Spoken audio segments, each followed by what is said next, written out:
नमस्कार। आप सबों को महाअष्टमी की बहुत बहुत शुभकामनाएं, बहुत बहुत बधाई।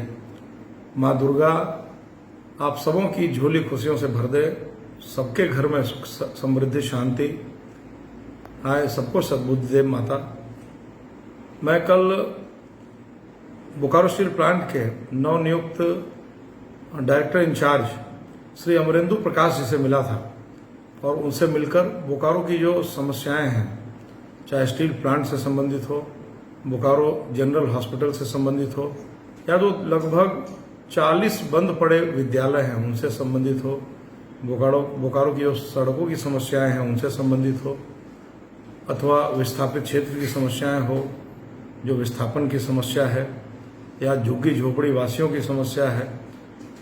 बोकारो में कैसे जल्दी से जल्दी जो अंतर्राष्ट्रीय स्टेडियम बनना है उसका जमीन हस्तांतरित हो जाए झारखंड स्टेट क्रिकेट एसोसिएशन को, अथवा बोकारो हमारा कैसे तेजी से आगे बढ़े, इस विषय पर लगभग 1 घंटे से ज़्यादा हम लोग बैठे थे। वार्ता बहुत ही सकारात्मक थी और मुझे बहुत अच्छा लगा कि एक नौजवान, एक यंग डायनामिक डायरेक्टर इंचार्ज यहाँ आए हैं। ये और भी अच्छा है कि उन्हें 5 साल रहना है और 5 साल में मुझे ऐसा लगता है कि उनके मन में जो विचार थे, जो हमारी उनसे बातचीत हुई, वो बहुत ही ऊर्जा देने वाली है, विशेष करके जो बोकारो के हमारे भाई हैं। मैंने उनसे आग्रह किया कि बोकारो स्टील प्लांट को 10 मिलियन टन का बनाया जाए। उन्होंने कहा, विधायक जी 10 मिलियन टन नहीं, मैं तो चाहता हूं कि Bokaro steel plant 15 million ton का बने, और 15 मिलियन टन बनाने में 22,000 करोड़ रुपए की राशि खर्च आएगी। मुझे आपका सहयोग चाहिए, मुझे बोकारो वासियों का सहयोग चाहिए। मैंने उनका ध्यान आकृष्ट कराया कि एक स्टील प्लांट अगर पिछले साल लगभग 100 करोड़ रुपए का मुनाफा दिया है, तो अकेले शहर में जो 40 बंद पड़े विद्यालय हैं, अगर उसे हम शुरू करवाएं, उसे विभिन्न माध्यम से अगर शुरू करवाएं, तो मुझे लगता है कि कम से कम 200 करोड़ रुपए की राशि बीएसएल को प्राप्त होगी, जो बोकारो स्टील प्लांट सिर्फ नहीं, बोकारो स्टील प्लांट के अधिकारी और कर्मी नहीं, बल्कि बोकारो के विकास में मील का पत्थर साबित हो सकता है। मैंने उनसे आग्रह किया कि क्यों ना कोटा के तर्ज पर बोकारो को विकसित किया जाए। विशेष करके कोरोना काल में अब कोई भी बच्चे झारखंड और बिहार से कोटा जाना नहीं चाहते, उनके अभिभावक भेजना भी नहीं चाहते। मैंने उनका ध्यान आकृष्ट कराते हुए आग्रह किया है कि जो बंद पड़े विद्यालय हैं उसमें कोटा से, जो कोटा में चलने वाले कोचिंग सेंटर्स हैं, वो यहाँ आने के लिए तैयार हैं। 2-3 कोचिंग सेंटरों के संचालकों से मेरी भी बात हुई है और वो आने के लिए तैयार है।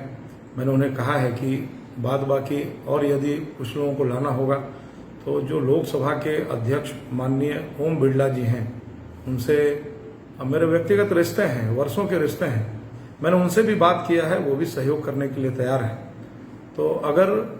40 बंद पड़े स्कूल में कोटा में संचालित कोचिंग सेंटर यहाँ चलने लग जाएं, बंद पड़े विद्यालय में यदि डेंटल कॉलेज चलने लग जाए, मैनेजमेंट कॉलेज चलने लग जाए जहाँ MBA की पढ़ाई हो, अगर बंद पड़े एक बड़े विद्यालय में इंजीनियरिंग कॉलेज की पढ़ाई शुरू हो जाए, बंद पड़े जो विद्यालय हैं उसमें अगर फार्मेसी की पढ़ाई शुरू हो जाए, जो बंद पड़े विद्यालय हैं उसमें जो लैब टेक्नीशियन की है उसकी पढ़ाई शुरू हो जाए, बंद पड़े जो विद्यालय हैं उसमें अगर हम रोजगार उन्मुखी शिक्षा अगर दे सकें, तो मुझे लगता है कि बोकारो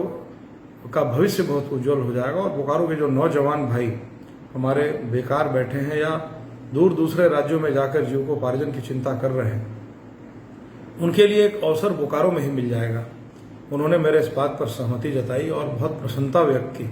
और मुझे आश्वस्त किया कि मुझसे जितना बन पड़ेगा मैं निश्चित रूप से करूंगा। मैंने कहा है कि जो विस्थापन की समस्या है वो वर्षों से है। 7,000 से ज़्यादा परिवार आज भी नौकरी के आस में दर दर की ठोकर खा रहा है। एक बात उन्होंने स्पष्ट कहा कि देखिए, नौकरी अब बहुत सबको देना संभव नहीं है, लेकिन मैं रोजगार देने के लिए पूरा प्रयास करूंगा कि जो विस्थापित भाई हैं, जो बंधु हैं, उनको रोजी रोजगार से जोड़ा जाए। मैंने उन्हें कहा कि जो प्लांट में जो मजदूर काम कर रहे हैं, कम से कम जो ठेका मजदूर है उसमें भी 50% रिजर्वेशन जो हमारे ठेका मजदूर भाई हैं जो उनमें स्थानीय और विस्थापित बंधुओं को दिया जाए। इसके अलावा मैंने उनसे बोकारो की जो जर्जर सड़क है उस पर ध्यान आकृष्ट कराया। बीजीएच अस्पताल में चिकित्सकों की कमी है, बीजीएच अस्पताल में कर्मियों की कमी है, बीजीएच अस्पताल में एमआरआई और सीटी स्कैन के लिए 2-2 ढाई महीने के नंबर आते हैं, इसलिए कि मशीन की जो कमी है ही है। साथ ही जो रेडियोलॉजिस्ट हैं, जो उसके एक्सपर्ट हैं, उसकी भी कमी है। तो मैंने उनसे आग्रह किया है कि जल्दी से जल्दी इस पर काम शुरू किया जाए, ताकि बीजीएच में जो बीजीएच एकमात्र आशा का केंद्र बिंदु है यहाँ के बोकारो वासियों का, न सिर्फ बोकारो वासियों का बल्कि आसपास के जिले और संथाल परगना के लोगों का भी एकमात्र आशा का केंद्र बिंदु है, उसे भी ठीक करने की आवश्यकता है। अब मैंने जो फुटपाथ दुकानदार भाई हैं उनके लिए आग्रह किया है कि आज उनके अंदर भय का वातावरण व्याप्त रहता है और जो बीएसएल का उजाड़ दस्ता है उनके ऊपर डंडे चलाता है, उनके साथ अभद्र व्यवहार करता है, तो क्यों ना उन्हें लाइसेंस दे दिया जाए और जिससे लाइसेंस देने से वो भी सुरक्षित रहेंगे। लाइसेंस देने के बाद वो भी बीएसएल को एक राशि पर माह के हिसाब से देने का काम करेंगे, वो बिजली का बिल चुकाएंगे, वो पानी का पैसा देंगे। तो मुझे लगता है कि बीएसएल को भी इससे आय होगा और जो लोग यहाँ वर्षों से रह रहे हैं, 30 साल 40 साल से दुकानदारी कर रहे हैं, 50 साल से दुकानदारी कर रहे हैं, तो अगर उनको वहां से भगा भी देते हैं तो भी हमारा काम चलने वाला नहीं है, क्योंकि इस शहर को दूध भी चाहिए, इस शहर को दर्जी भी चाहिए रिपेयर, कपड़ा रिपेयर करने के लिए। जो छोटे छोटे काम हैं वो भी इस शहर को चाहिए। अगर सबको हम भगा ही देंगे, यहाँ से बाहर ही कर देंगे, तो आम जनता की जो छोटी छोटी जरूरतें हैं वो कैसे पूरी होंगी। और मेरे बात को उन्होंने बहुत ही गंभीरतापूर्वक लिया है और उन्होंने मुझे कहा है कि मैं निश्चित रूप से प्रयास करूंगा। जहां तक खेल प्रेमियों और क्रिकेट प्रेमियों का सवाल है, उन्होंने स्पष्ट कहा है कि इसमें कहीं कोई बाधा विघ्न नहीं है और हम लोग जल्दी ही 15-20 दिन के अंदर जेएससीए से एक उच्च स्तरीय प्रतिनिधिमंडल आएगा यहाँ और वो आकर बीएसएल प्रबंधन से मिलेगा और जो थोड़ी बहुत जो बातचीत है, कागजी कार्रवाई है, वो पूरी करने के बाद वो जमीन हस्तगत हो जाएगी। उसमें कोई कठिनाई परेशानी नहीं है। मुझे लगता है कि वार्ता बहुत ही अच्छी हुई और एक चीज जो मुझे लगा कि उन्होंने कहा कि मेरा जन्म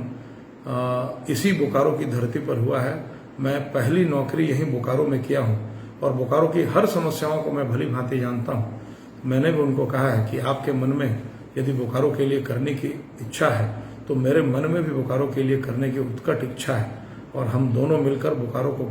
आगे बढ़ा सकते हैं। बोकारो जो डाइंग सिटी में कन्वर्ट हो गया है उसको हम लोग लाइव सिटी बना सकते हैं। बोकारो जो बुजुर्गों का शहर होकर मात्र रह गया है उसको हम लोग नौजवानों का और ऊर्जावान शहर के रूप में तब्दील कर सकते हैं। मैं एक बार फिर से बोकारो स्टील प्लांट के नए डायरेक्टर इंचार्ज श्री अमरेंदु प्रकाश जी को बहुत धन्यवाद देता हूं और माँ दुर्गा से, माँ भगवती से प्रार्थना करता हूं कि हे माँ उन्हें इतनी शक्ति दे ताकि बोकारो को आगे बढ़ाने का जो उन्होंने सपना देखा है वो निश्चित रूप से पूरा हो। माता से प्रार्थना करता हूँ, हे माँ मुझे भी इतनी शक्ति दे कि मैं भी बोकारो की जनता ने जो मुझे आशीर्वाद दिया है दोबारा उसे उनकी आकांक्षाओं को, जनता की आकांक्षाओं को पूरा करने में कोई कोर कसर न छोड़ूं, कोई कोर कसर बाकी न रखूं। आप बोकारो वासियों को फिर से दुर्गा पूजा की, अष्टमी की, नवमी की, विजयादशमी की बहुत बहुत शुभकामनाएं, बहुत बहुत बधाई। नमस्कार।